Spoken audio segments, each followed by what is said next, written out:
Well, greetings to the mighty and resilient class of 20D.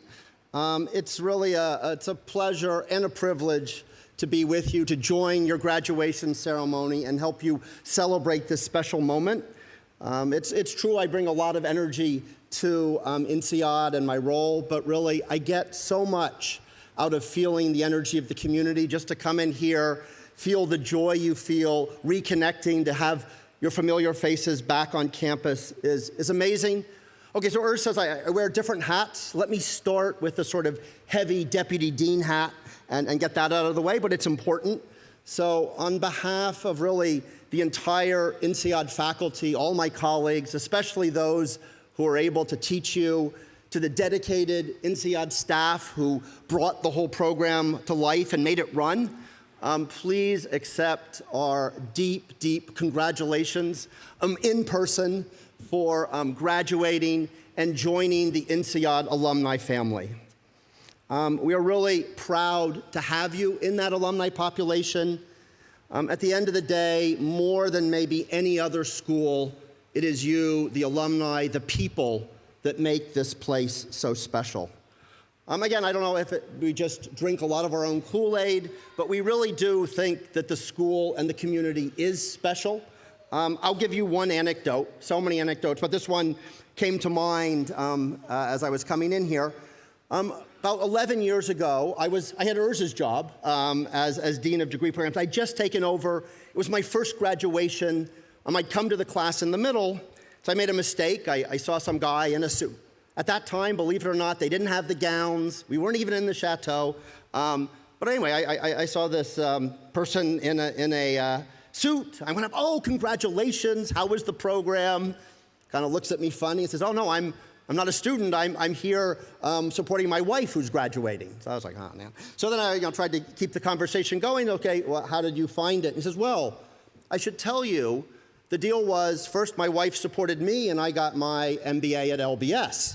And then I came here and I supported her. I said, oh, really? That's interesting, thinking about what feedback I'm going to get on the program. What did you say? Well, I said, to be honest, LBS, I got a great education. I'm very happy with that. Got a really good professional network. But then I spent a year here. And, with my wife, we've made a set of friends and almost family-like connections that I think will be with us for the rest of our lives. And I think that's the root of what makes INSEAD so special.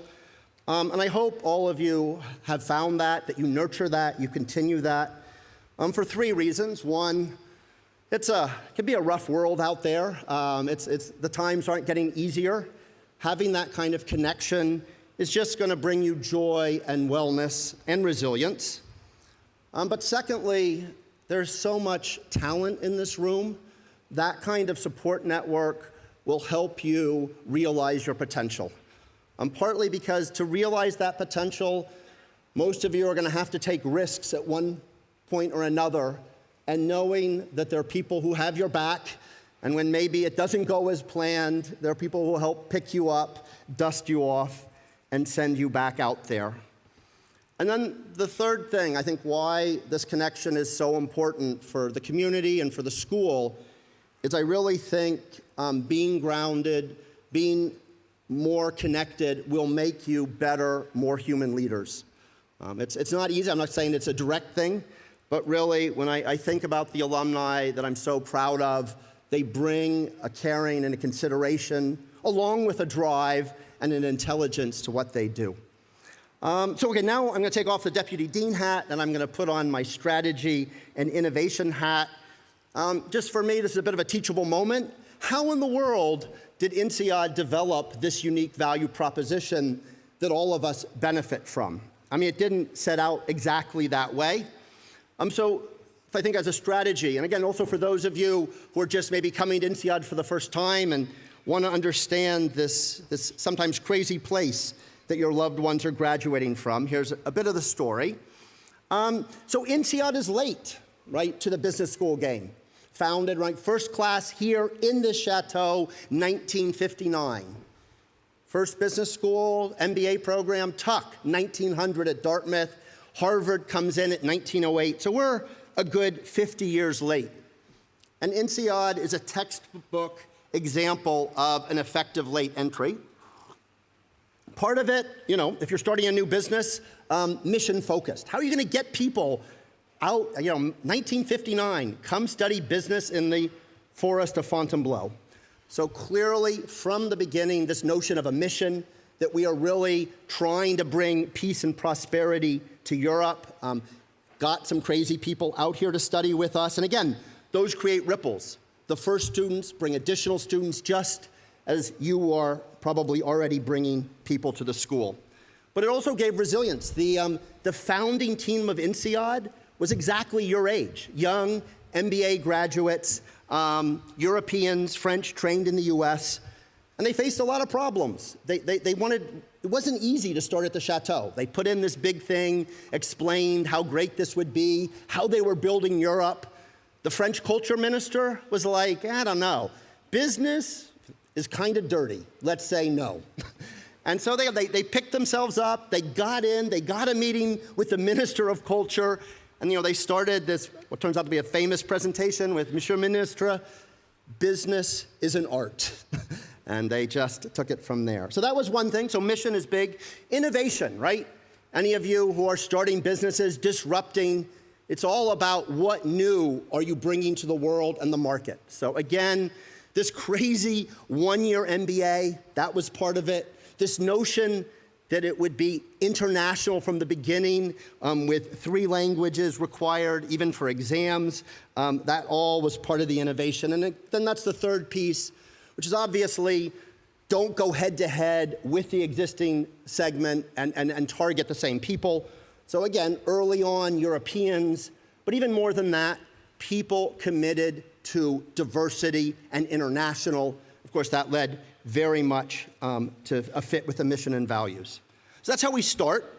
But then again, one of the things that happens, how do we get to today? Well, our niche, we had this beautiful little niche in the 60s and 70s, this international school. Of course, we have lived through 50, maybe it's stopping now, but 50 years of globalization, sort of wind behind the INSEAD sails. That sounds great. What's the problem? When you go from a niche to the mainstream, suddenly you face a lot of competition.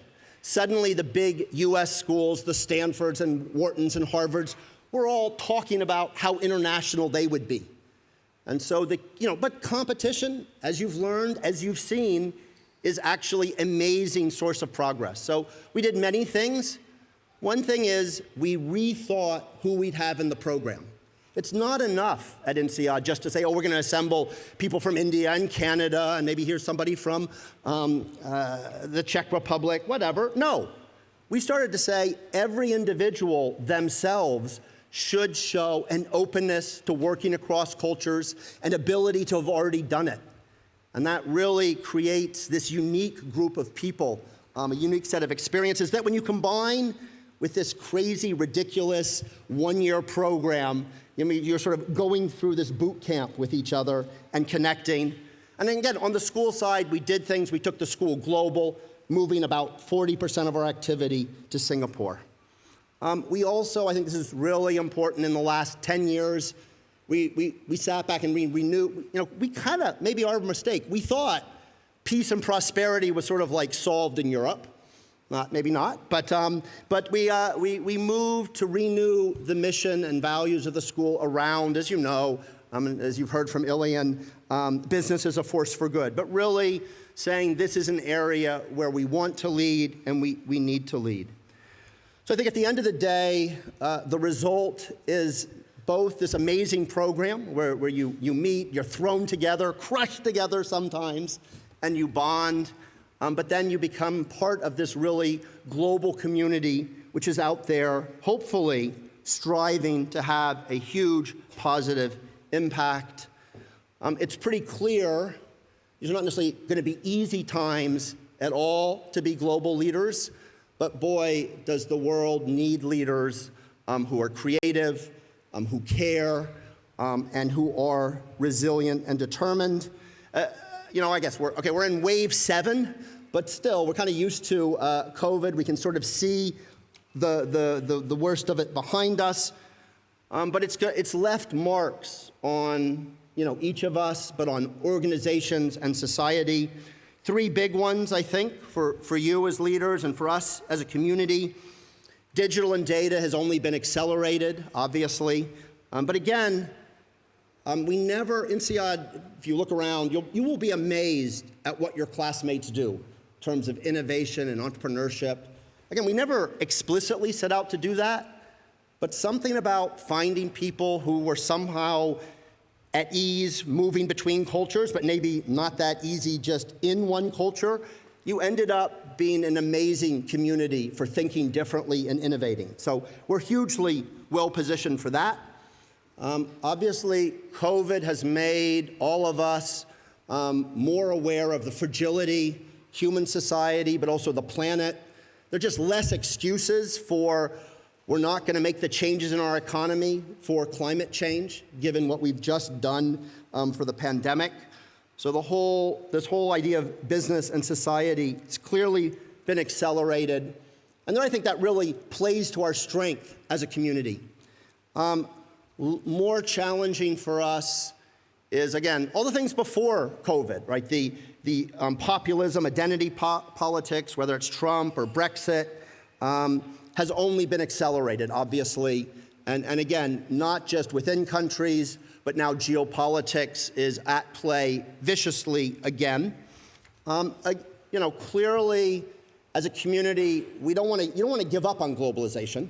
Again, if you're going to reinvent all of these products, consumer goods, less plastic, less energy, we know that companies can do, if it's a 3 billion person market, you can drive amazing R&D and amazing innovation. If we fragment the world with protectionism, as is starting to happen, we're not going to get the same level of response. And again, part of INSEAD is to remind people of the benefits of globalization, but it's also to accept the criticisms, right? Globalization has had way too many losers in many countries, and people are right to push back. Again, I don't know different people think differently about all this ESG stuff and mission-focused, and at the end of the day, many of you came to this school for business. I just remind you, though, the cynics among you, if you look around at the beautiful chateau of Fontainebleau, it was built by a certain set of elites, French nobility, and they thought things would just go on forever. And then one day the music stopped because they really lost touch with what the people in the country needed. And similarly, for all of us, if you're in this room, you have a lot of privilege. You have also then a lot of responsibility to make sure that this system is working for everyone. So let me end by saying a couple things we ask of you as alumni, but also what we want to do for you. Two asks. One, send us talent. From the beginning, there's probably a direct link between many of you and the first 50, 60 students in Fontainebleau. They recommended people who recommended people. We put huge weight on alumni interviews, and we depend on you to send us the right kind of talent. That means global. It means people who care about how business is done, and it means send us innovators. One thing MBA degree gets debated. If you hear people saying, I don't know, I'm product manager for HoloLens, and should I really take 2 years out and go get an MBA at Wharton? What do you say? You say, absolutely not. Who would ever take 2 years out of the tech world, take 10 months, and go to INSEAD? So that's, we want to be on message for that, yes.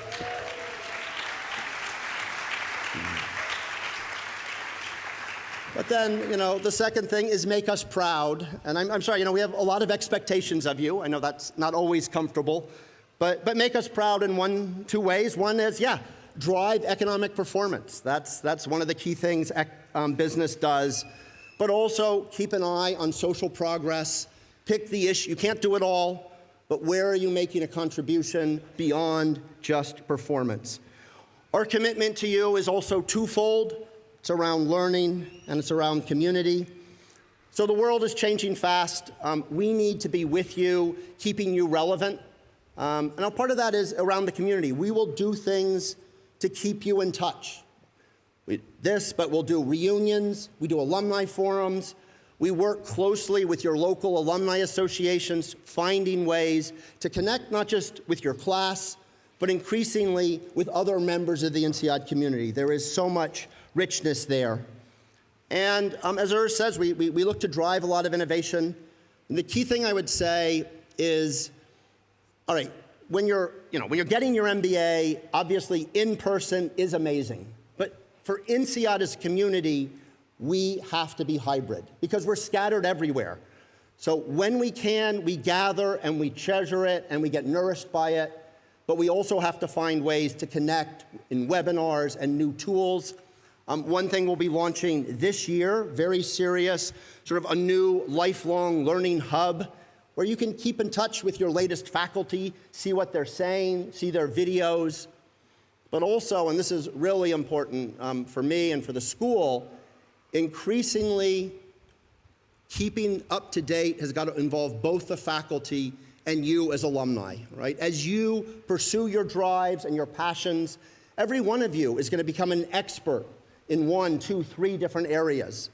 And we need to create opportunities and platforms where we can keep sharing and learning more systematically in the community. So watch that space. Anyway, thank you for having me in to join you for this special day. It is great to be able to celebrate your membership in the ever-expanding INSEAD family. We are stronger and more impactful together. Thank you very much.